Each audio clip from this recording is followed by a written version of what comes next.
Hello student. मैं Dhanpal sir आप सभी को द एजुकेशन जोन के यूट्यूब चैनल पर हार्दिक स्वागत करता हूं। आज हम लोग देखते हैं फिजिक्स क्लास के प्रकाश के प्रवर्तन तथा अपवर्तन से मुख्य मुख्य ऑब्जेक्टिव सवाल जो आपको बोर्ड में पूछे जाएंगे। चलिए हम लोग सवाल की ओर बढ़ते हैं।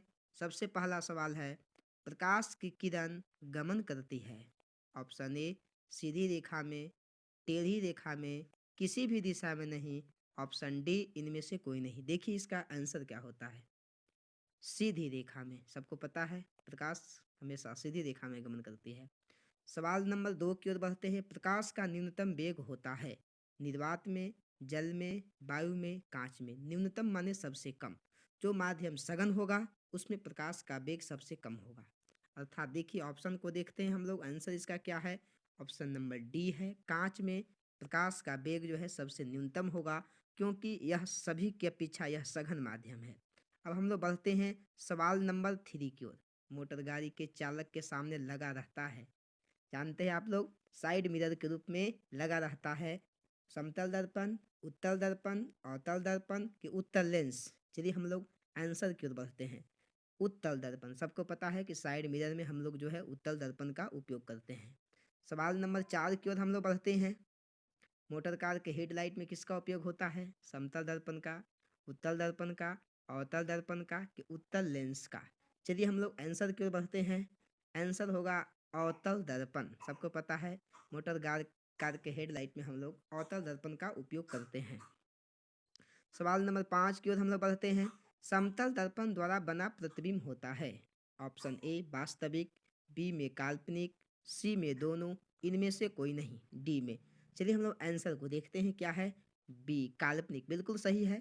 समतल दर्पण द्वारा बना प्रतिबिंब हमेशा जो है काल्पनिक होता है।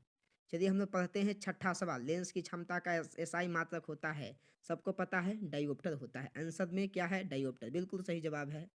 लेंस की क्षमता का एसआई मात्रक डायोप्टर ही होता है। प्रकाश की किरणों का पथ दर्शाने वाले चित्त को कहा जाता है। ध्यान से देखिएगा, किरण आरेख, फोकस, किरण पुंज, इनमें से कोई नहीं। आंसर की ओर बढ़ते हैं। चलिए आंसर की ओर बढ़ने के बाद पता चला किरण आरेख। प्रकाश की किरणों के पथ को दर्शाने वाले चित्त को हम लोग किरण आरेख कहते हैं। बिल्कुल धन्यवाद। आगे हम लोग बढ़ते हैं। अब आगे सवाल की ओर बढ़ते हैं। सवाल नंबर हम लोग 8 की ओर बढ़ेंगे। 2D क्षमता वाले लेंस का फोकसांतर होता है। 2D क्षमता वाले लेंस का फोकसांतर होता है 20 सेंटीमीटर, 30 सेंटीमीटर, 40 सेंटीमीटर, 50 सेंटीमीटर। हम लोग जानते हैं किसी भी लेंस की क्षमता बराबर 1/f, 1/, फोकस दूरी, 1/, फोकस दूरी। यहाँ से हम इसका देखिए अब आंसर के बढ़ते हैं।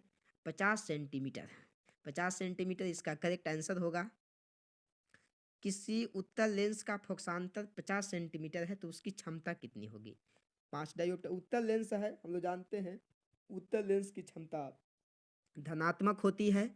5 डायोप्टर प्लस में, 5 डायोप्टर माइनस में, 2 डायोप्टर माइनस में, 2 डायोप्टर प्लस में। देखते हैं आंसर की ओर बढ़ते हैं। 2 डायोप्टर प्लस में ही होगा, क्योंकि उत्तल लेंस है, उत्तल लेंस की क्षमता हमेशा प्लस में ही होती है। प्रकाश के किरणों के समूह को हम लोग क्या कहते हैं, किरण पुंज कहते हैं। बिल्कुल सही जवाब है, किरण पुंज कहते हैं। उत्तल लेंस की क्षमता होती है, उत्तल लेंस की क्षमता धनात्मक होती है, सबको पता है। अवतल लेंस की क्षमता होती है, अवतल लेंस की क्षमता ऋणात्मक होती है, आप सभी को पता है। आगे सवाल देखते हैं। उत्तल लेंस को कहते हैं, उत्तल लेंस को अभिसारी लेंस कहते हैं। ऑप्शन नंबर ए 14। अवतल लेंस को हम लोग अपसारी लेंस कहते हैं। बिल्कुल सही जवाब है। नींद में कौन सा पदार्थ लेंस बनाने के लिए प्रयुक्त नहीं किया जा सकता है। मीठी का जो है हम लोग लेंस नहीं बना सकते हैं। बिल्कुल सही जवाब है। और उसके बाद है बाबू, ध्यान से देखिएगा सब लोग, किस दर्पण से हमेशा वस्तु से छोटा प्रतिबिंब प्राप्त होता है। बस वह जो है उत्तल दर्पण से हम लोग जो है हमेशा छोटा प्रतिबिंब ही प्राप्त करते हैं। किस दर्पण से वस्तु का बड़ा प्रतिबिंब बनता है, वह अवतल दर्पण है। अवतल दर्पण से जो है वस्तु का बड़ा प्रतिबिंब बनता है। प्रकाश के परावर्तन कितने नियम है, 2 नियम है, इसको बताने की कोई आवश्यकता नहीं है, आप लोग जानते हैं। जब प्रकाश की किरण हवा से कांच में प्रवेश करती है तो मुड़ जाती है। हवा से कांच में मतलब कि विरल माध्यम से सघन माध्यम में जाएगा, तो विरल माध्यम से जब सघन माध्यम जाएगा तो अभिलंब की ओर मुड़ जाएगी, मतलब कि अभिलंब से निकट आ जाएगी। ऑप्शन नंबर बी होगा। फोटोग्राफी कैमरा का अभिदृश्यक होता है, सबको पता है उत्तल लेंस का बना होता है, बिल्कुल सही जवाब। फोटोग्राफी कैमरा का अभिदृश्यक उत्तल लेंस का होता है। साइड मिरर के रूप में हम लोग उत्तल दर्पण का उपयोग करते हैं, बिल्कुल सही जवाब है। उसके बाद हम लोग बात करेंगे बाबू, एक एक अवतल दर्पण की फोकस दूरी 10 सेंटीमीटर है, तो वक्रता त्रिज्या का मान होगा 20 सेंटीमीटर। क्योंकि हम लोग जानते हैं कि वक्रता त्रिज्या का मान जो है फोकस दूरी का दुगना होता है। निर्गत किरण एवं अभिलंब के बीच के कोण को हम लोग कहते हैं निर्गत कोण कहते हैं। ऑप्शन नंबर हो जाएगा सी। सूक्ष्मदर्शी में किसका उपयोग होता है? उत्तल लेंस का उपयोग होता है। सूक्ष्मदर्शी में हम लोग उत्तल लेंस का उपयोग करते हैं। सरल सूक्ष्मदर्शी कंडीशन सबको पता है, जब हम लोग उस लेंस में वस्तु को फोकस और ध्रुव के बीच में, मतलब प्रकाशीय केंद्र के बीच में रखते हैं। किस लेंस के द्वारा सिर्फ काल्पनिक प्रतिबिंब बनता है वहां पर मिस्टेक हो गई है, तंता लिखा गया है।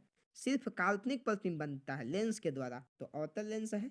अवतल लेंस से हमेशा काल्पनिक प्रतिबिंब बनता है।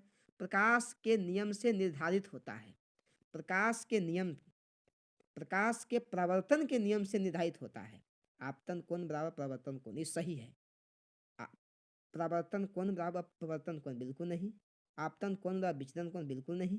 ऑप्शन नंबर यहाँ पर बी देता है, बी बिल्कुल सही नहीं है। यहाँ पर जो है आपतन कोण तथा प्रवर्तन कोण, प्रवर्तन के नियम से ही मिलता है कि आपतन कोण और प्रवर्तन कोण आपस में क्या होते हैं? बराबर होते हैं। यहाँ पर ऑप्शन नंबर ए होगा, मिस्टेक से यहाँ पर बी लग गया है। काल्पनिक प्रतिबिंब होता है, काल्पनिक प्रतिबिंब सीधा होता है। देखते हैं 27 का आंसर, बिल्कुल सीधा होता है, सही जवाब है। लेंस में मुख्य फोकस की संख्या 2 होती है, बिल्कुल सही जवाब है, 2 होती है। सर्च लाइट का प्रवर्तक सतह होता है, सबको पता होना चाहिए, अवतल, अवतल होता है। सर्च लाइट का प्रवर्तक सतह अवतल होता है। दाढ़ी बनाने में कौन सा दर्पण प्रयुक्त होता है? सबको पता है, दाढ़ी बनाने में अवतल दर्पण का उपयोग होता है। कंडीशन भी पता है, उसका फोकस और ध्रुव के बीच में हम लोग जब चेयर को रखते हैं तो बड़ा साइज का हमको प्रतिबिंब प्राप्त होती है। एक उत्तल लेंस की क्षमता 1 डायोप्टर है, तो उसके लेंस की फोकस दूरी होगी प्लस 100 सेंटीमीटर होना चाहिए, बिल्कुल सही जवाब है 100, प्लस 100 सेंटीमीटर होगी। किस गोलीय दर्पण तथा किसी पतले गोलीय लेंस दोनों की फोकस दूरियां माइनस है? जी, दोनों की माइनस है। दर्पण की माइनस, इसका मतलब कि अवतल दर्पण है। लेंस का माइनस, इसका मतलब कि अवतल लेंस है। मतलब दोनों यहाँ पर जो है, दोनों यहाँ पर अवतल लेंस होना चाहिए, बिल्कुल सही जवाब है, दोनों अवतल लेंस होगी। प्रकाश के अपवर्तन के भी 2 नियम है, बिल्कुल सही जवाब, प्रकाश के अपवर्तन के 2 नियम है। किसी माध्यम के अपवर्तनांक का मान होता है स्नेल का नियम, साइन आई बटे sine r. Option number A, sine i बटे साइन आर। ध्यान से सबको देखते चलिएगा। 35, एक उत्तल लेंस होता है, सभी जगह पर मोटाई बीच की अपेक्षा किनारों पर मोटा, किनारों की अपेक्षा बीच में मोटा होता है उत्तल लेंस। इसका डिफिनेशन ही कहता है यही, कि वैसा लेंस जिसमें बीच का भाग जो है दोनों किनारों की अपेक्षा क्या होता है? मोटा होता है। Option number C. अवतल लेंस का आवर्धन होता है, दर्पण का आवर्धन तो भाई यू बटे भी बटे यू होता है, लेकिन लेंस का आवर्धन हो जाता है आपके हाथ। जब दर्पण का आवर्धन हम बोलते हैं तो माइनस भी बटी यू होता है, और लेंस का क्या क्या होता है? भी बटी यू। ऑप्शन नंबर डी हो जाएगा यहाँ पर। दर्पण रहेगा तो माइनस भी बटी यू, लेंस रहेगा तो भी बटी यू। गोलीय दर्पण में फोकसांतर एवं वक्रता त्रिज्या के बीच का संबंध होता है, जानते हैं, आर बराबर 2f, त्रिज्या बराबर, मतलब वक्रता त्रिज्या बराबर 2 गुना फोकसांतर। ऑप्शन नंबर ए हो जाएगा यहाँ पर। सोलर कुकर में हम लोग अवतल दर्पण का उपयोग करते हैं, सबको पता है। आइए सवाल नंबर 39, उत्तल लेंस में बना प्रतिबिंब होता है, उत्तल लेंस द्वारा बना प्रतिबिंब होता है वास्तविक और उल्टा। उत्तल लेंस द्वारा बराबर और सीधा कभी न होगा, वास्तविक और सीधा कभी न होगा। ऑप्शन नंबर बी होगा इसमें, वास्तविक और उल्टा। उत्तल लेंस में जब बीम एफ और 2f के बीच में रखा जाता है, तब जो है प्रतिबिंब तो उसमें भाई वास्तविक और बड़ा बनना चाहिए। ऑप्शन नंबर ए। 2 वक्रीय सतहों से घिरे ठोस माध्यम को कहते हैं, हम लोग गोलीय लेंस कहते हैं। 2 वक्रीय पृष्ठों से घिरे ठोस माध्यम का नाम क्या है? गोलीय लेंस। वह गोलीय दर्पण जो बाहर की तरफ वक्रित होता है क्या कहलाता है? हम लोग बाहर से वक्रित को हम लोग जो है उत्तल दर्पण के नाम से जानते हैं। ऑप्शन को देखिएगा ध्यान से। गोलीय दर्पण के प्रवर्तक पृष्ठ के केंद्र को हम लोग क्या कहते हैं? ध्रुव कहते हैं। दर्पण के मध्य बिंदु को हम लोग क्या कहते हैं? ध्रुव कहते हैं। किसी लेंस द्वारा उत्पन्न आवर्धन का ऐसा ही मात्रक होता है, आवर्धन का किसी प्रकार का कोई मात्रक नहीं होता है, मात्रक विहीन होता है। Option number D. लेंस के केंद्रीय बिंदु को क्या कहते हैं? लेंस के मध्य बिंदु को हम लोग प्रकाशीय केंद्र कहते हैं। किसी शब्दकोश में पाए गए अक्षरों को पढ़ते समय आप निम्न में से कौन सा लेंस पसंद करेंगे? 5 सेंटीमीटर फोकस दूरी वाले उत्तल लेंस का हम लोग उपयोग करते हैं। 5 सेंटीमीटर फोकस दूरी वाले उत्तल लेंस का। कौन दर्पण सूत्र है? 1/f बराबर 1/v plus 1/u। Option number ए होगा बाबू, बिल्कुल दर्पण सूत्र। किसी दर्पण का वक्ता केंद्र को किस अक्ष से निरूपित किया? अक्षर होगा यहाँ पर। किसी दर्पण का वक्ता केंद्र को किस अक्षर से? तो सी से हम लोग डिनोट करते हैं। निर्वात में प्रकाश की चाल, यहाँ छाल लिखा गया है, चाल होगी। निर्वात में प्रकाश की चाल 3 गुना 10 के पावर 8 मीटर पर सेकेंड। यदि 10 के पावर 5 होगा तो किलोमीटर पर सेकेंड होगा। ऑप्शन नंबर हो जाएगा यहाँ पर ए। दंत विशेषज्ञ के द्वारा हम लोग जानते हैं अवतल दर्पण का उपयोग करते हैं, सबको पता है। पतले लेंस का आवर्धन क्षमता जो है कम होती है, और मोटे लेंस का आवर्धन क्षमता जो है ज़्यादा होती है, सबको पता है।